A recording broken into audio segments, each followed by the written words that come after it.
வணக்கம் ஃப்ரெண்ட்ஸ். ஐயனார் துணை சீரியல்ல இன்னைக்கு எபிசோட்ல என்ன நடக்குதுன்னு பார்க்கலாம் வாங்க. நிச்சயதார்த்த வீட்டில் கார்த்திகாவோட அப்பா எல்லாரோடையும் ரொம்ப சந்தோஷமா பேசிட்டு இருக்காரு. சாப்பாடெல்லாம் நல்லா இருந்துச்சுல்லன்னு ஒருத்தர்கிட்ட கேட்க, ரொம்ப நல்லா இருந்துச்சு, அருமையா இருந்தது, கேட்கவே வேண்டியதில்லைங்கிறாரு அவரு. பெரியப்பாவும் ரொம்ப சந்தோஷமா சிரிச்சிட்டு இருக்க, சம்மந்தி பாயசம் எடுத்துக்கோங்கன்னு கொண்டு வர்றாங்க கார்த்திகா அம்மா. பாயசமா?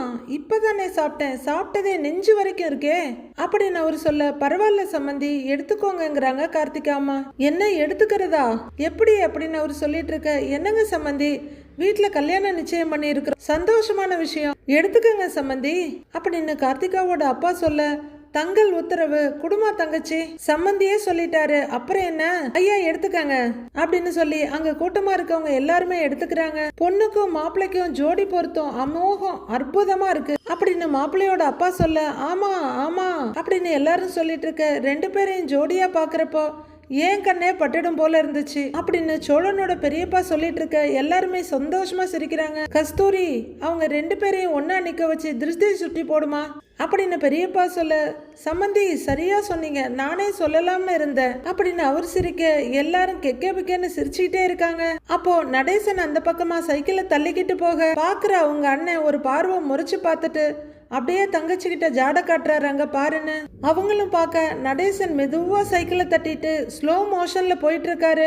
போயிருந்த ரெண்டு பேரோட முகமும் அப்பாடான்ற மாதிரி கொஞ்சம் நிம்மதியா இருக்க, அப்படியே சைக்கிள் மெதுவா ரிவர்ஸ்ல வருது. சைக்கிளை கேட்டுக்கு நட்டு நடுவாண்ட நிறுத்திட்டு இடுப்புல கைய கொடுத்துட்டு அவரு பார்க்க, இவங்க ரெண்டு பேருக்குமே ரொம்ப ஒரு மாதிரி இருக்கு, என்ன ரெண்டு பேரும் அமைதியா இருக்காங்க, எங்க பார்த்துட்டு இருக்காங்க அப்படின்னு பாக்குற கார்த்திகா அப்பா நடேசனை பார்த்த உடனே டென்ஷன் ஆகி எழுந்திருக்க, பெரியப்பா உட்காருங்க மாப்பிள்ளன்னு அவரை தடுத்து உட்கார வச்சிடுறாரு. அவனை நான் பாத்துக்கிறேன் அப்படின்னு பெரியவர் சொல்ல, எதுக்கு இப்ப அவன் இங்க வந்து நிக்கிறான், விசேஷ வீட்டுல பிரச்சனை பண்ண வந்திருக்கானா அப்படின்னு கேட்க, விருந்தாளிங்க முன்னாடி வேணும்னே ரகல கிகல பண்ண வந்திருப்பான், நீங்க பேசாம இருங்க நான் பாத்துக்கிறேன் அப்படின்னு எழுந்திருச்சு பெரியவர் தம்பிக்கிட்ட போறாரு. வேகமா போனவரு கைய பின்பக்கமா கட்டிட்டு அப்படியே ஸ்டபானா நரேசனை பார்த்துட்டு இருக்க, நரேசன் அப்படியே அடிக்கிற மாதிரி கைய தூக்கி பின்னந்தலையை அப்படியே தடவி விட்டுக்கிட்டு மறுபடியும் சைக்கிளை தள்ளிட்டு போக ஆரம்பிக்கிறாரு. எகிர்ற இதயத்தோட கார்த்திகாவோட அம்மாவும் அப்பாவும் இதை பார்த்துட்டு இருக்காங்க. பெருமூச்சு விடுற கார்த்திகாவோட அம்மா, அப்பாடா போயிட்டான் அப்படின்னு சொல்லிட்டு இருக்க, பெருசா பில்டப் கொடுக்க வந்துட்டாரு அப்படின்னு பெரியப்பாவும் உள்ளர வந்துடுறாரு. நடேசன் சைக்கிளை தள்ளிட்டு போக எத்தால ஒருத்தர் வண்டியில வர, யோய் ஹோல்டான்ங்கிறாரு. அவரு வண்டியை நிறுத்திட்டு, வணக்கம் உங்களை பார்க்க தான் போயிட்டு இருக்கேன்னு சொல்ல, சைக்கிளை ஸ்டாண்ட் போட்டு நிறுத்திட்டு புரோக்கர் முன்னாடி வந்து நிக்கிற நடேசன், நீயும் எங்க வீட்டுக்கு 2 வருஷமா நடையா நடந்துகிட்டு தான் இருக்கிற, எங்களுக்கு ஒரு பொண்ணை பார்த்து முடிக்க துப்பு இல்ல உனக்கு, இதுல பெரிய புரோக்கர்னு வேற சொல்லிக்கிட்டு திரியிறேன்னு நடேசன் சொல்ல, என்ன நீங்க, நான் என்ன பொண்ணையே காட்டாத மாதிரி சொல்றீங்களே, எத்தனை பொண்ணு வீட்டுக்கு உங்களை கூட்டிட்டு போய் காட்டியிருக்கேன், உங்க வீட்டுக்கு எதுவுமே அமையல, அதுக்கு நான் என்ன பண்றதுன்னு புரோக்கர் சொல்ல, அப்படின்னு நடேசன் கிண்டலா பார்த்துட்டு இருக்க, இப்ப கூட ஒரு நல்ல குடும்பம் இருக்கு, அதுல ஒரு நல்ல பொண்ணு இருக்கு, அதை சொல்றதுக்கு தான் உங்க பையனுக்கு ஃபோன் பண்ணேன், பையன் ஃபோனே எடுக்க மாட்டேங்கிறாரு புரோக்கர், எப்படி எடுப்பான், உன் மேல இருந்த நம்பிக்கையே செத்து போச்சு அவனுக்கு, அவனுங்க இப்ப மேட்ரிமோனி கேட்ரிமோனின்னு பொண்ணு பார்த்துட்டு இருக்காங்க தெரியுமா அப்படின்னு நடேசன் சொல்ல, அப்படியெல்லாம் பார்த்தா பொண்ணு கிடைக்கும், ஆனா குடும்பம் நல்ல குடும்பமா, பொண்ணு எப்படிப்பட்ட பொண்ணுலாம் அதுல விசாரிக்க முடியுமா, அப்படி நீங்களே போய் விசாரிச்சாலும் உண்மையை சொல்லிடுவாங்களா, அதுல எவ்வளவு சீட்டிங் வேலை நடக்குது தெரியுமா, இதுவே நாங்க பாக்குற பொண்ணா இருந்தா எல்லா பக்கமும் விசாரிச்சுட்டு அதுக்கப்புறம் தான் உங்ககிட்ட சொல்லவே செய்வோங்கிறாரு புரோக்கர். நீ விசாரிச்சு கிழிச்ச கதையெல்லாம் எங்களுக்கு தெரியாது பாரு, நீ என்ன பண்ணுவியோ ஏது பண்ணுவியோ தெரியாது, உடனடியா என் பையனுக்கு ஒரு பொண்ணை பாக்குற புரியுதா அப்படின்னு நடேசன் கேட்க, நான் பாக்குறதுக்கு ரெடி தானே, ஆனா பொண்ணு வீட்டுல இருந்து உங்க ஊர்ல விசாரிக்க வந்தா உங்க ஊர்க்காரவங்க உங்களை பத்தியும் உங்க குடும்பத்தை பத்தியும் தப்பா பொண்ணு வீட்டுல சொல்லிடுறாங்க, உங்க குடும்பத்துக்கு சாபம் இருக்குன்னு சொல்றாங்க, அப்புறம் எப்படி பொண்ணு கொடுக்க ஒத்துக்குவாங்க அப்படின்னு புரோக்கர் கேட்க, இந்த கதையே வேணாம், உனக்கு 1 வாரம் டைம் தரேன், அதுக்குள்ள என் பையனுக்கு ஒரு நல்ல பொண்ணா பாக்குற, நீ இப்ப முன்ன மாதிரி இல்ல என் வீடு, என் வீட்டுல ஒரு பொண்ணு இருக்குல்ல அப்படின்னு நடேசன் கேட்க, தெரியும் 2வது பையன் காதல் பண்ணி கல்யாணம் பண்ணிட்டு வந்திருக்கான்ல பாத்திருக்கேன்னு புரோக்கர் சொல்ல, தெரியுதுல்ல அந்த பொண்ணு இப்ப என் வீட்டுல தானே இருக்கு, அப்புறம் ஊர்க்காரங்களுக்கு என்ன பிரச்சனை, இந்த பாரு நான் சொன்ன மாதிரி ஒரு நல்ல சம்பந்தமா பேசிட்டு வர்ற, இல்லைன்னு வையே இந்த தொழிலை விட்டு நீ போயிடுவ அப்படின்னு நடேசன் மிரட்ட, இங்க பாருங்க தொழிலை பத்தி எல்லாம் பேசக்கூடாது. ஒரு வாரம் என்ன ஒரு வாரம், இன்னும் 3 நாள்ல ஒரு நல்ல சம்பந்தமா பார்த்து உங்களுக்கு சொல்றேன் அப்படின்னு புரோக்கர் சொல்ல, இதோ பாரு, இங்க இருந்து தப்பிக்கிறதுக்காக ஏதோ ஒரு கதையை விட்டுட்டு ஓடக்கூடாது. நீ சொன்ன மாதிரி செய்யற இல்ல, நான் சொன்னதை நான் செய்வேன், புரியுதான்னு மிரட்டுறாரு அவரு. சரி சரிங்க அப்படின்னு அவர் தலையாட்ட, சரி சரி போ, 3வது நாள் சம்பந்தத்தோட நீ வர்ற அப்படின்னு நடுசின்னு சொல்ல, முதல்ல உங்க பையனை போன் எடுக்க சொல்லுங்கன்ட்டு போறாரு புரோக்கர். முதல்ல பொண்ணை கூட்டிட்டு வாயா, வந்துட்டான் அப்படின்னு சொல்லிக்கிட்டே சைக்கிளை நகர்த்துறாரு நடேசன். சேரன் வாசல்ல விறகடுப்பு வச்சு சமைச்சிட்டு இருக்க வர்ற பல்லவன், அண்ணே வாசமே தூக்குதே அப்படின்னு சொல்ல, பல்லவா அதோ அதை சாப்பிட்டுட்டு சிக்கன் நல்லா வெந்திருக்கான்னு சொல்லு அப்படின்னு அவர் சொல்ல, சாப்பிட்டு பாக்குற பல்லவன், அண்ணே சூப்பர் என்ன அப்படின்னு சொல்ல, இந்தா இதையும் சாப்பிட்டு பாரு, இதுவும் வெந்திருக்கான்னு பாரு அப்படின்னு சொல்ல, அதையும் எடுத்து சாப்பிட்டு பார்த்துட்டு, அண்ணே சூப்பர் என்ன, செம்மையா இருக்கு, பஞ்சு மாதிரி சாஃப்டா வெந்திருக்கே அப்படின்னு பல்லவன் சொல்ல, உப்பு காரம்லாம் சரியா இருக்காடான்னு சேரன் கேக்குறாரு. அருமையா இருக்குண்ணே, ஹோட்டல்ல கூட நான் இப்படி சாப்பிட்டது இல்லைண்ணே அப்படின்னு பல்லவன் சொல்ல, அப்படியான்னு சேரன் கேட்டுட்டு இருக்க, அண்ணே அதையும் தான்னு கேக்குறாரு. கரண்டில மொண்டு இன்னொரு பீஸையும் கொடுக்குறாரு. சரி எல்லாரையும் கூட்டிட்டு வா, வரும்போது தட்டை எடுத்துட்டு வந்துருங்க அப்படின்னு சேரன் சொல்ல, சரின்னு உள்ளர வர்ற பல்லவன், அண்ணி அருமையான சிக்கன் சாப்பாடு ரெடி, டேஸ்ட் அப்படியே நாக்குல நிக்குதுன்னு சொல்லிக்கிட்டு இருக்க, ஏண்டா எனக்கு ஒரு பீஸ் எடுத்துட்டு வந்திருக்கலாம் இல்லடாங்கிறாரு சோழன். அப்போ வெளியே வந்த நிலா, சாப்பிட தானே போறீங்க, அதுக்குள்ள என்னன்னு கேட்க, அதானேங்கிறாரு பாண்டியன். இல்ல டேஸ்ட் எப்படி இருக்குன்னு பாக்கதான்னு சோழன் சொல்ல, வாங்க எல்லாரும் போலாங்கிறாங்க நிலா. அண்ணி அண்ணே சாப்பாடை வெளியே வச்சு சாப்பிடலான்னு சொல்லிச்சு, தட்டை எடுத்துட்டு போலான்னு பல்லவன் சொல்ல, போ போ வாங்க போலாம் அப்படின்னு எல்லாரும் பிளேட்டை தூக்கிட்டு வெளியே வர்றாங்க. அங்க ஒரு பாய் ஒண்ணு போட்டிருக்கு. சேரன் கை கால் கழுவிட்டு தொடச்சிட்டு வர வெளியே வர்ற சோழன், அடடடடா அண்ணே வாசனையே வேற மாதிரி இருக்கேன்னு அப்படின்னு சொல்ல, ஆமாண்டா விறகடுப்புல பண்ணதில்ல அதனால டேஸ்டா வந்திருக்குங்கிறாரு. இங்கேயே நல்லா காத்து வருது, இங்கே உட்காந்து சாப்பிடலாமா அப்படின்னு கேட்க, சாப்பிடலானே உள்ளர வேற கரண்ட் இல்ல, எல்லாரும் இங்கேயே மொத்தமா உட்காந்து சாப்பிடலாம், பாண்டியா உட்காருடா அப்படின்னு சோழன் உட்கார எல்லாருமே பின்கட்டில் இருக்க அந்த பாய் மேலேயே உட்காடுறாங்க. அப்போ நிலாவும் பல்லவனும் தட்டோட வர, இங்கேயே உட்காரலாம்ப்பான்னு சொல்ல எல்லாரும் ஒரு சர்க்கிளா உட்காடுறாங்க. டேய் சிக்கனை போடுறான்னு சோழன் கேட்டுட்டு இருக்க, தட்டுல சர்வ் பண்ணிட்டு, பல்லவா அப்பா எங்கடான்னு கேக்குறாரு சேரன். தெரியலண்ணே, சிக்கனை வாங்கி கொடுத்துட்டு எங்கேயோ போயிட்டாரு போல அப்படின்னு சொல்ல, அண்ணே அவர் நல்ல சரக்கு ஏத்திட்டு வருவாருன்னு, காரமா வேற சமைக்க சொல்லிட்டு போயிருக்காரு, சூடா சாப்பிட்டாதான் நச்சுன்னு இருக்குன்னு சொல்லுவாரு, பொறுமையா வருவாரு, நீ முதல்ல சோத்தை போட்டு குழம்பு ஊத்துன அப்படின்னு சோழன் சொல்ல, சேரன் சர்வ் பண்றாரு. நிலாவும் சாப்பிட்டுட்டு இருக்க, வாயில எடுத்து வச்சுட்டு, அண்ணே சே அட்டகாசமா இருக்குண்ணே, வேற லெவல்ண்ணே அப்படின்னு சோழன் சாப்பிட்டுட்டு இருக்க, நிலாவை பார்த்து நல்லா இருக்காப்பான்னு சேரன் கேக்குறாரு. சூப்பரா இருக்குண்ணே அப்படிங்கிற நிலா, அண்ணே நம்ம கிட்ட எக்ஸ்ட்ரா சிலிண்டர் இல்லையான்னு கேக்குறாங்க. இல்லப்பா நம்ம கிட்ட எக்ஸ்ட்ரா எல்லாம் கிடையாது, கேஸ் காலி ஆகிறதுக்கு முன்னாடி நான் தான் பார்த்து வாங்கிடுவேன், இந்த தடவை கொஞ்சம் கவனிக்காம விட்டுட்டேன் அப்படின்னு சேரன் சொல்ல எல்லாரும் மும்மரமா சாப்பிட்டுட்டு இருக்காங்க. அண்ணே வேற நாள்ல செய்யறத விட இன்னைக்கு செம்மையா வச்சிருக்கிற குழம்பு சூப்பர்னே அப்படின்னு பாண்டியன் சொல்ல, எல்லாமே உங்களுக்காக தான்டா, நல்லா சாப்பிடுங்கிறாரு சேரன். அண்ணே எல்லாமே சூப்பர்னு, ஃபினிஷிங் டச்சா ஒரு ரசம் வச்சிருந்தா சூப்பரா இருந்திருக்கும் அப்படின்னு சோழன் சொல்ல, நிலா ஒரு முறைக்கிறாங்க.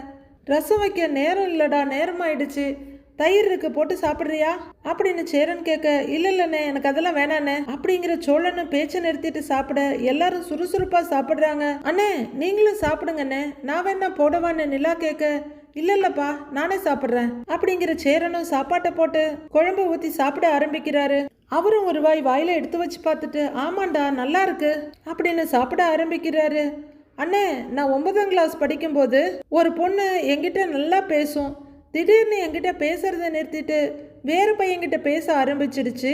அப்ப நான் கூட உங்ககிட்ட வந்து பயங்கரமா அழுதேன், அதுக்கு நீ என்ன சொன்ன ஞாபகம் இருக்கா அப்படின்னு சோழன் கேட்க, என்னடா சொன்னேன்னு சேரன் கேக்குறாரு. நீ மறந்துருக்கலாம், ஆனா நான் மறக்கலன்னு, நமக்கு கிடைக்கும்னு இருக்கிறது கண்டிப்பா நமக்கு கிடைக்கும், அத யாராலையும் அணைக்கட்டி எல்லாம் தடுக்க முடியாது, அணைய உடைச்சுக்கிட்டாவது சீறிட்டு வர்ற தண்ணி மாதிரி அது நம்மள வந்து சேர்ந்துரும்னு, அது நமக்கானது இல்லைன்னா நம்ம எவ்வளவு போராடினாலும் கிடைக்காது, இது நீ எனக்கு சொன்னது அப்படியே என் மனசுல பதிஞ்சிருச்சு, அததான் இப்ப நான் உனக்கு அப்படியே சொல்றேன், கவலையை விடுன்னு, எல்லாம் நன்மைக்கு அப்படின்னு சோழன் சொல்ல சேரன் சின்ன சிரிப்போட பார்த்துட்டு இருக்க எல்லாருமே கொஞ்சம் சிரிப்போட ரசிச்சு கேட்டுட்டு பெரிய தத்துவம்லாம் சொல்றான்ற மாதிரி பாக்குறாங்க. மோட்டிவேஷனல் ஸ்பீச் எல்லாம் ஓகே தான், ஆனா 9ஆம் கிளாஸ்ல இப்படி ஒரு லவ் ஸ்டோரி டூ மச்.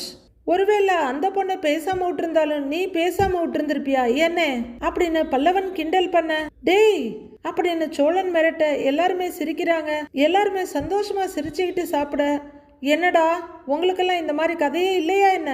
டேய் பாண்டியா, நீ 10th படிக்கும்போது ஒரு கதை சொன்னியே, அதை சொல்லவான்னு சோழன் கேட்க, டே டே டே அதெல்லாம் ஒண்ணு வேணாம், நீ சாப்பிடு, சாப்பிடுற வேலையை மட்டும் பாருங்கிறாரு பாண்டியன். என்ன கதைன்னு நிலா ஆர்வமா கேட்க, அதெல்லாம் ஒண்ணு இல்லைங்க, டேய் சும்மா இருடான்னு பாண்டியன் சொல்லிட்டு இருக்க, அதை கேளுங்க அப்படின்னு சோழன் ஆரம்பிக்க பாண்டியன் விளையாட்டா மிரட்ட, சோழனோட வாயை மூடுறதுக்காக பாண்டியன் ஒரு வாய் சாப்பாட்டை ஊட்டி விட இதையெல்லாம் நிலாவும் பல்லவனும் சேரனும் ரசிச்சு பாத்துக்கிட்டு இருக்காங்க. அடங்காத சோழன் அதை சொல்லிக்கிட்டு இருக்க நிலா விழுந்து விழுந்து சிரிக்கிறாங்க. சோழன் பயங்கரமா கதை விடுறத நிலா ரசிச்சு பாத்துட்டு இருக்க, சோழனும் அதை பாத்துடுறாரு. ரெண்டு பேரும் ஒருத்தர் பாத்துக்கிட்டு இருக்க. பேக்ரவுண்ட்ல ஒரு மெலோடி ஓட நிலாவுக்குள்ள கொஞ்சம் சேஞ்சஸ் எல்லாம் வருது. அவங்க ரொம்பவே ரிலாக்ஸா மனசு விட்டு சிரிச்சுக்கிட்டு இருக்காங்க. எல்லாரும் சாப்பிட்டு முடிச்சுட்டு எழுந்திருக்க பாண்டியனும் பல்லவனும் உள்ளர போக பாத்திரத்தெல்லாம் சேரன் கலெக்ட் பண்ணிட்டு இருக்க. கை கழுவிட்டு இருக்க நிலா கிட்ட வர்றாரு சோழன். என்ன அடிக்கடி பாத்துக்கிட்டே இருந்தீங்க அப்படின்னு கேட்க, யாரு பார்த்தா அப்படின்னு நிலா கேட்க, நீங்க தாங்கிறாரு சோழன். அப்படி இப்படின்னு ஓரக்கண்ணால பாத்தீங்களே, சைட் அடிக்கிறீங்களா அப்படின்னு சோழன் கேட்க, ஆமா இதுல சைட் வேற அடிப்பாங்களாக்கும் அப்படின்னு நிலா சொல்ல, இல்லையே நான் பார்த்தனே, நீங்க பார்த்தத நான் பார்த்தேன் அப்படின்னு சோழன் சொல்ல, நான் ஒன்னும் பார்க்கல அப்படிங்கிற நிலா அங்கிருந்து போயிட, பார்க்கலாம் அப்படின்ற மாதிரி சிரிக்கிற சோழன் தலைய தடவிட்டு நிக்கிறாரு. நைட்டு பாண்டியன் படுத்திருக்க, அவர் மேல கைய போட்டு பல்லவன் படுத்திருக்காரு. சேரன் அப்பதான் வர்றாரு. துண்டு கீழே எடுத்து வச்சுட்டு படுக்க போலான்னு பாக்குறவரு மொபைல் பார்த்துட்டு இருக்க சோழன் முதுகுல ஒண்ணு பட்டுன்னு வச்சு, ஏண்டா நீ இன்னும் திருந்தவே இல்லையாடாங்கிறாரு. என்னது இதுல திருந்ததுக்கு என்னென்ன இருக்குது அப்படின்னு கேட்க, பொண்ணுங்க போட்டோவா பாத்துக்கிட்டு இருக்கிற அப்படின்னு சேரன் சொல்ல, அண்ணே என்னண்ணே பொண்ணுங்க போட்டோவை கூட பார்க்க கூடாதா அப்படின்னு சோழன் கேட்க, டேய் உனக்கு கல்யாணம் ஆயிடுச்சு ஞாபகம் இருக்குல்லன்னு சேரன் கேட்க, எங்களுக்கு கல்யாணம் ஆயிடுச்சுன்னு நிலாவை வந்து ஒத்துக்க சொல்லு பாப்போம் அப்படின்னு சோழன் சொல்ல, டேய் அந்த பொண்ணு கூட சேர்ந்து வாழணும்னு தானே நீ ஆசைப்படுற, நாங்களும் அது நடக்கணும்னு தானேடா ஆசைப்படுறோம், அப்புறம் ஏன்டா நீ மட்டும் மாறாம அப்படியே இருக்க அப்படின்னு சேரன் கேட்க, அண்ணே அதுக்கும் இதுக்கும் என்னன்னே சம்பந்தம், சும்மா போட்டோ தானே பார்த்தேன், நாம பார்க்கணும் லைக் போடணும்னு தானே அவங்கவுங்க போட்டோவே எடுத்து அப்லோட் பண்றாங்க, அவங்க மனசை கஷ்டப்படுத்த முடியுமான்னு, இதெல்லாம் ஒரு சோசியல் சர்வீஸ்னு அப்படின்னு சோழன் அள்ளி விட்டுக்கிட்டு இருக்க. என்னமோ போடாங்கிற மாதிரி சேரன் பார்த்துட்டு இருக்காரு. அவரோட மொபைல் ரிங் ஆகுது. அண்ணே ராத்திரி 11 மணிக்கு உனக்கு யாருன்னே கால் பண்றாங்க அப்படின்னு கேட்க, மொபைல் எடுத்து பாக்குற சேரன், ஐயோ இது அந்த பொண்ணு நம்பர் இல்லங்கிறாரு. எந்த பொண்ணுன்னு சோழன் எழுந்து உட்கார்ந்து கேட்க, அதான் அந்த காஃபி ஷாப்ல பார்த்தமேடா அப்படின்னு சேரன் சொல்ல, அவங்களுக்கு ஞாபகம் வருது. ஓ அந்த பாய் பெஸ்டி பொண்ணா அப்படின்னு சோழன் கேட்க, ஆங்கிறாரு சேரன். அண்ணே எடுத்து பேசுனேன்னு சோழன் சொல்ல, ஏய் என்னடா பேசுறதுன்னு கேக்குறாரு சேரன். ஏதாவது பேசுனே அண்ணே, ராத்திரி 11 மணிக்கு போன் பண்ணுது, ஏதாவது ஜாலியா பேசதானே இருக்கும், சும்மா எடுத்து பேசுனேன் அப்படின்னு சோழன் சொல்ல, ஏய் சும்மா இருடா, அந்த பொண்ணு கூட எனக்கு செட் ஆகும்லாம் தோணல, அந்த பொண்ணு பேசுனதுல எனக்கு பாதிக்கு மேல புரியவே இல்லடா, மறுபடியும் என்ன பேச சொல்ற அப்படிங்கிற சேரன் மொபைல பார்த்து, நல்ல வேலை கட் ஆயிடுச்சுங்கிறாரு. போனே நீ அப்படின்னு சோழன் சலிச்சுக்க மறுபடியும் அவரோட மொபைல் ரிங் ஆகுது. எட்டி பாக்குற சோழன், அண்ணே அதே நம்பர்னே, அண்ணே நீ போன் அடிக்கலன்னதும் உங்ககிட்ட பேசுறதுக்கு திரும்ப போன் அடிக்குதுன்னு எவ்வளவு அன்பு உன் மேல, பேசுனேங்கிறாரு சோழன். டேய் போடா அதெல்லாம் ஒண்ணு வேணாங்கிறல்ல அப்படின்னு சேரன் சொல்லிட்டு இருக்க, நீ வேலைக்கு ஆக மாட்ட, போனை குடு அப்படின்னு போனை புடுங்கி காதுல வச்சு ஹலோங்கிறாரு. அந்த பொண்ணும் ஹலோங்கிறாங்க. அவங்க இங்கிலீஷ்ல சூப்பரா சொல்றாங்கன்னு, ஸ்வீட் வாய்ஸ் போல அப்படின்னு சோழன் சொல்ல, டேய் வேணாண்டா ஒழுங்கா போனை வச்சிடு அப்படின்னு சேரன் சொல்ல, அண்ணே நீ அமைதியா இருண்ணே நான் பேசிக்கிறேனே அப்படிங்கிற சோழன் ரிசீவர்ல இருந்து கையெடுத்துட்டு மறுபடியும் ஹலோங்க. அந்த பொண்ணு ஹலோங்கிறாங்க. சேரன் தானேன்னு அந்த பொண்ணு கேட்க, தொண்டையை சிறுமிக்கிட்டு, ஆமா நான் சேரன் தான் பேசுறேங்கிறாரு சோழன். அண்ணே சும்மா இருண்ணே அப்படிங்கிற சோழன் மொபைல ஸ்பீக்கர்ல போட்டுட்டு, சாரி நீங்க ஏற்கனவே போன் பண்ணிருக்கீங்க, நான் தான் போனை பார்க்கல, சொல்லுங்க அப்படின்னு சோழன் சொல்ல, ஐயோ டிஸ்டர்ப் பண்ணிட்டேனா அப்படின்னு அந்த பொண்ணு கேட்க, அதெல்லாம் பரவாயில்லங்க, நீங்க என்ன டிஸ்டர்ப் பண்ணலாம் தப்பே இல்ல அப்படின்னு சோழன் சொல்ல, அந்த பொண்ணு சினுங்களா சிரிக்கிறாங்க. சேரன் அப்படியே திகைச்சு போய் பார்த்துட்டு இருக்க.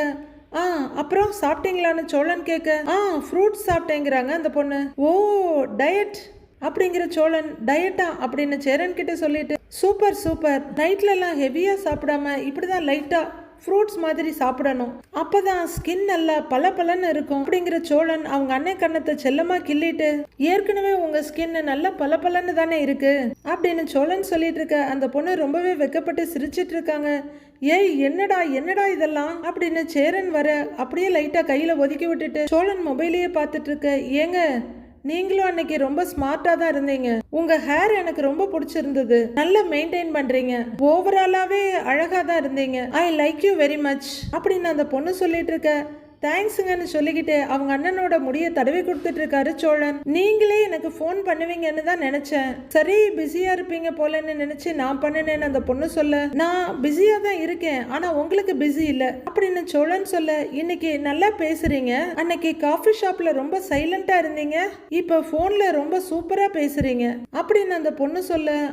அது எல்லாத்துக்குமே கொஞ்சம் டைம் எடுக்கும் இல்லைங்க, நீங்க வேற அன்னைக்கு ரொம்ப அழகா இருந்தீங்களா அப்படின்னு சோழன் சொல்லிட்டு இருக்க. டேய் என்னடா ஓவரா போயிட்டு இருக்கிற, எதுக்குடா இப்பெல்லாம் பண்ணிட்டு இருக்கன்ற மாதிரி சேரன் போனை புடுங்க வர கைய நகர்த்திக்கிட்டு அண்ணன் கூட சின்னதா சண்டை போட்டுட்டு இருக்காரு சோழன். உங்களை பார்த்துக்கிட்டே இருந்ததுல நேரம் போனதே தெரியல அப்படிங்கிற சோழன்.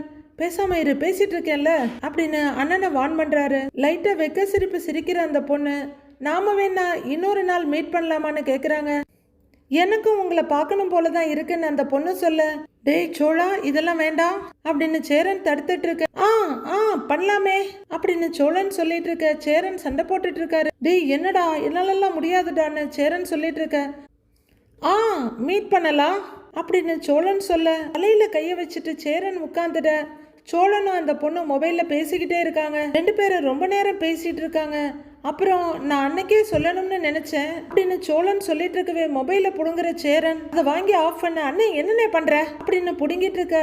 என்ன கட் ஆயிடுச்சுன்னு அந்த பொண்ணு போனை காதுல இருந்து எடுக்கிறாங்க. அடிச்சுன்னா பாத்துக்கோ, என்னடா பண்ற நீ, பொண்ணுகிட்ட போய் ஸ்கின் அழகா இருக்கு பளபளப்பா இருக்குன்னு அது இதுன்னு ஒரு மாதிரியா பேசிக்கிட்டு இருக்கிற அப்படின்னு சேரன் கத்திட்டு இருக்க. அண்ணே உன்னோட ஆள்கிட்ட நான் பேசிட்டு இருக்கேன்லாம் நினைக்காதண்ணே, அந்த பொண்ணு நீ தான் பேசுறேன்னு நினைச்சு என்கிட்ட பேசிக்கிட்டு இருக்கு அப்படின்னு சோழன் சொல்ல. டேய் அதுதான் செட் ஆகலன்னு அன்னைக்கே சொல்லிட்டோம்ல, அப்புறம் ஏன் ஆளுன்னு சொல்றேங்கிறாரு சேரன். அண்ணே எனக்கே அந்த பொண்ணு டஃப் கொடுக்கும் போல இருக்குன்னு கூப்பிட்டு பேசுறா, உனக்கெல்லாம் ரொம்ப கஷ்டம்னு அப்படின்னு சோழன் சொல்லிட்டு இருக்க. முதல்ல அந்த பொண்ணு கிட்ட வேண்டான்னு சொல்லணும், காலையிலேயே நிலா கிட்ட சொல்லிடுறேன். வீணா போனெல்லாம் பண்ணி பேசி ஆசையை வளர்த்துக்கிட்டு இருக்கு பாவம். அந்த பொண்ணு நல்ல பொண்ணு தான், ஆனா எனக்கு தான் செட் ஆகலன்னு தோணுது, வேண்டாம்னு சொல்லிட்டா பாவம் வேற பையனையாவது பார்க்கும் அப்படின்னு சேரன் சொல்லிட்டு இருக்க. அது எப்படி நீ விரும்பின பொண்ணா இருந்தாலும் சரி, நீ பிடிக்கலன்னு சொன்ன பொண்ணா இருந்தாலும் சரி, அவங்க நல்லா இருக்கணும்னு நினைக்கிற பாத்தியா, நல்ல மனசுன்னே உனக்குன்னு தோல்ல தட்டுறாரு சோழன். டேய் சும்மாருடா, போனை வச்சுட்டு படுறா அப்படின்னு சேரன் சொல்ல. நான் வச்சாலும் உன் போன் விடிய விடிய அடிக்கும் போல இருக்கே அப்படின்னு சொல்லிக்கிட்டே சோழன் படுக்க. ஐயா சாமி நான் போனையே சுவிட்ச் ஆஃப் பண்ணிடுறேன், எப்படி கால் வருதுன்னு பாப்போம் அப்படிங்கிற சேரன் சுவிட்ச் ஆஃப் பண்ணிட்டு போனை ஆஃப் பண்ணிட்டேன் அப்படின்னு சொல்லிட்டு படுக்க. ஜாலியா ஒரு காலை மொத்தமா தூக்கி பல்லவன் மேல போட்டுட்டு தூங்குறாரு சோழன். நாளைய ப்ரோமோவில் என்னோட ஆதார் கார்டை அன்னிக்கிட்ட கேட்டிருந்தேன்ல, அதை அவங்க போட்டோ எடுத்து அனுப்பியிருக்காங்க, உடனே இதை போய் வச்சு ஆதார் கார்டு எடுக்க முடியுமான்னு பார்க்கலாம் வாங்கன்னு நிலா சொல்ல. நிலாவை கூட்டிட்டு கார்ல போறாரு சோழன். ஆதார் கார்டை வச்சு என்னங்க பண்ண போறீங்கன்னு அவர் கேட்க. என்னங்க இப்படி கேட்டுட்டீங்க, ஆதார் கார்டு வந்துட்டா ஹாஸ்டல் பிஜின்னு எங்க வேணாலும் போய் ஜாயின் பண்ணுவேன், ஏன் தனியா வீடு கூட எடுக்கலான்னு நிலா சொல்ல. அப்படியே எங்க வீட்டுல இருக்கவங்க எல்லாம் உங்களை விட்டுட்டு தான் மறுவேலை பார்ப்பாங்க, என் அண்ணங்கிட்டையும் தம்பிங்க கிட்டையும் வீட்டுல தான் இருப்பேன்னு வாக்கு கொடுத்துருக்கீங்க அப்படின்னு சோழன் சொல்ல. நான் தான் சொன்னேன்ல உங்க அண்ணனுக்கு கல்யாணம் ஆனதுக்கு அப்புறம் தான் போவேன்னு அப்படின்னு நிலா சொல்ல. ஓ நீங்க அப்படி வர்றீங்க அப்படின்னு சோழன் சொல்ல. சிரிக்கிற நிலா, ஆமா இதை மறந்துட்டேன் பாருங்களேன், இந்த ஆதார் கார்டை வச்சு இன்னொரு முக்கியமான வேலை பண்ண வேண்டி இருக்கு அப்படின்னு நிலா சொல்ல. அப்படி என்னங்க முக்கியமான வேலைன்னு சோழன் கேட்க. ஆதார் கார்டு மட்டும் வரட்டும், மொதல் அந்த அட்வொகேட்டை போய் பார்த்து நம்ம டிவோர்ஸ்க்கு அப்ளை பண்ணணும் அப்படின்னு நிலா சொல்ல. அதிர்ந்து போய் பார்க்கறாரு சோழன். மீதி என்ன நடக்குதுன்னு நாளைக்கு பார்க்கலாம் ஃப்ரெண்ட்ஸ்.